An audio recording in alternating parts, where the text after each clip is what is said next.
बिस्मिल्लाहिर्रहमानिर्रहीम, अस्सलाम वालेकुम। मैं अपने मोअज़्ज़ज़ नाज़रीन और प्यारे दोस्तों को और मैसा सीक्रेट शेफ़ के किचन में खुश आमदीद कहता हूँ। रेसिपी को शुरू करने से पहले मेरी ये दुआ है कि अल्लाह ताला आपकी तमाम मुश्किलात को आसान फरमाए, आपके रिज़्क़ में कुशादगी और बरकत अता फरमाए, आमीन। आज मैं आपके साथ चिकन बारबेक्यू टिक्का की रेसिपी को शेयर करूँगा, जिसको मैं बग़ैर ओवन के बनाऊँगा और इस रेसिपी में उन मसालों का इस्तेमाल करूँगा जो आपके घर के किचन में मौजूद होंगे और इंशाल्लाह ये जूसी और नरम टिक्का बासानी आप अपने घर में बना सकेंगे।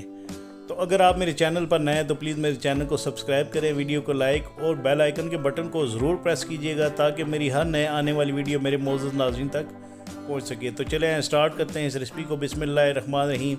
ये मेरे पास चिकन ब्रेस्ट है, मैंने जिनको डीप इस तरह कट लगा लिए हैं और इसके बाद ये 3 अदद मेरे पास चिकन ब्रेस्ट हैं, इनको मैंने इस तरह कट लगाकर एक प्लेट में रख लिया है। इसके बाद आपने इन चिकन को एक बोल में डाल लेना है। बोल में डालने के बाद आपने इनके ऊपर ये नमक जो है, जो आधा खाने के चम्मच के बराबर है, ये डालकर इसके अंदर आपने 1/4 कप के बराबर सिरका डालकर आपने इसको अच्छे तरीके से मिक्स करना है। जब आप इसको मिक्स कर लें तो आपने इसके अंदर जो है 1 गिलास के बराबर जो है पानी डाल लेना है ताकि चिकन के अंदर से ब्लड आसानी से निकल आ सके। तो इसके बाद मैं इस चिकन टिक्का की मैरिनेशन बनाने के लिए 1 कप के बराबर दही ले लूँगा फेंटा हुआ और इसके बाद आपने इसके अंदर ये लाल मिर्चों का पाउडर है जो आधा खाने के चम्मच के बराबर है, ये आपने इसके अंदर डालकर इसके अंदर आपने हल्दी पाउडर जो है जो 1 चाय के चम्मच के बराबर है ये डालना है। ये डालने के बाद आपने इस मैरिनेशन में ज़ीरा वो तकरीबन आधा खाने के चम्मच के बराबर है, ये आपने इसके अंदर डालना है। इन मसालों के बाद आपने इसके अंदर धड़ा मिर्च कुटी हुई जो तकरीबन आधा खाने के चम्मच के बराबर है, ये आपने इसके अंदर डालना है। और इसके बाद ये धनिया पाउडर है, ये 1 खाने के चम्मच के बराबर आपने इसके अंदर डालकर, ये ज़र्दा रंग है, ये तकरीबन आधा चाय के चम्मच के बराबर है, ये आपने इसके अंदर डालना है। और 1 चाय के चम्मच के बराबर आपने इसके अंदर गरम मसाला डाल देना है। इसके बाद ये 2 खाने के चम्मच के बराबर मेरे पास टिक्का मसाला है जो इस मैरिनेशन में मैं डाल रहा हूँ। और इसके बाद ये 2 अदद लेमन है जिनको मैंने काट कर 4 हिस्सों में कर लिया है।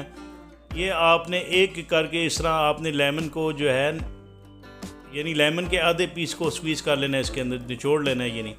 तो इसके अंदर सिरका डालना है और ये ऑयल डालना है। सिरका आपने 3 खाने के चम्मच के बराबर डालना है और ऑयल 1/4 कप के बराबर डालकर आपने इसके अंदर अदरक लहसुन डालकर इसको अच्छे तरीके से मिक्स कर लेना है। जब ये अच्छे तरीके से मिक्स हो जाए तो आपने इसके अंदर चिकन ब्रेस्ट जो थी वो आपने एक करके इसके अंदर डिप करके रख लेनी है। ये 3 अदद चिकन ब्रेस्ट हैं जिनको मैंने डीप कट लगाकर रख लिया था। इसके बाद आपने इस चिकन को अच्छे तरीके से मैरिनेट करके तकरीबन 1 से 2 घंटे के लिए रख देना है। इसके बाद आपने एक गहरी कढ़ाई लेकर इसके अंदर आपने चिकन ब्रेस्ट जिनको कट लगाकर हमने रखा हुआ था, 2 घंटे मैरिनेट करने के बाद आपने एक एक करके इन तमाम चिकन ब्रेस्ट को इस कढ़ाई में रखना है और चूल्हे की फ्लेम को ऑन करके आपने इसको हल्की आंच में रखना है ताकि इस तरह जो है ये चिकन अपना पानी रिलीज़ करे। तो थोड़ी देर गुजरने के बाद आपने इसके अंदर तकरीबन 1 गिलास के बराबर जो है पानी डाल देना है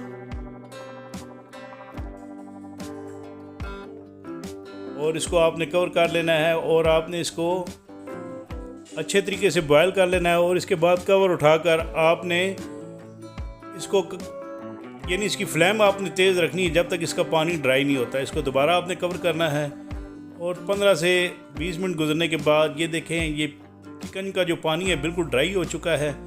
और अब मैं इसको टर्न कर लूँगा और जो इसके नीचे तय वाला मसाला है वो आपने इसके टॉपिंग पे लगा लेना है अच्छे तरीके से। इस तरह आपने इसको मसल देना है कढ़ाई के साथ ताकि जो इसका मसाला है वो अच्छे तरीके से इसके साथ चिपक सके और ज़बरदस्त सा टेस्ट इसमें आ सके। तो तमाम चिकन ब्रेस्ट को आपने इसी तरह मसाला लगाना है और इस तरह टर्न कर लेना है। ये देखें माशाल्लाह कितना ज़बरदस्त सा कलर इसके ऊपर आ चुका है।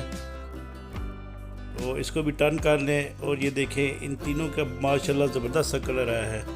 तो इसके बाद ये 2 अदद कोयले हैं जिनको मैंने गर्म कर लिया है। आपने इस कोयले से इस चिकन टिक्का को स्मोक देनी है और एक ज़बरदस्त और मज़ेदार ये चिकन बारबेक्यू टिक्का जो है वो इंशाल्लाह तैयार हो जाएगा। इसके बाद आपने चिकन टिक्का को स्मोक देने के लिए ये कोयलों के ऊपर थोड़ा सा तेल डालना है और उसके बाद कवर कर लेना है। जब इसमें अच्छी सी स्मोक आ जाए आपने 5 मिनट तक इस चिकन टिक्का को इसी तरह रखना है ताकि इसके अंदर ये जो स्मोक की खुशबू है अच्छे तरीके से जज़ब हो सके। तो 5 मिनट गुजरने के बाद आपने ये कवर उठा लेना है। तो ये ज़बरदस्त सा चिकन बारबेक्यू टिक्का जो है वो हमारा तैयार हो चुका है और इंशाल्लाह मुझे उम्मीद है कि आपको मेरी ये बनाई रेसिपी ज़रूर पसंद आएगी। आपने इसको घर में एक दफ़ा ज़रूर ट्राई करना है और इसके बारे में मुझे कमेंट्स आपने ज़रूर देना है। तो अब इस कढ़ाई से मैं जो है चिकन टिक्का जो है वो एक एक करके निकाल लूँगा और उसके बाद इस चिकन टिक्का की मैं प्रेजेंटेशन कर लूँगा। मैं इस चिकन टिक्का को प्लेट में डालकर इसकी डेकोरेशन कर लूँगा। आपने इस तरह जो है स्लाइस टमाटर, स्लाइस प्याज और ये हरी मिर्चें और लेमन जूस का इसमें इस्तेमाल करना है। आपने इस चिकन टिक्का को चाहे तो टमाटो केचप का भी इस्तेमाल कर सकते हैं, लेकिन मैं ग्रीन चटनी इसके साथ जो है ना सर्व कर रहा हूँ। इंशाल्लाह मुझे उम्मीद है कि आपको मेरी रेसिपी ज़रूर पसंद आएगी। इसके साथ ही आपसे इजाज़त चाहता हूँ। अल्लाह ताला आप सबका आमीन नसीब।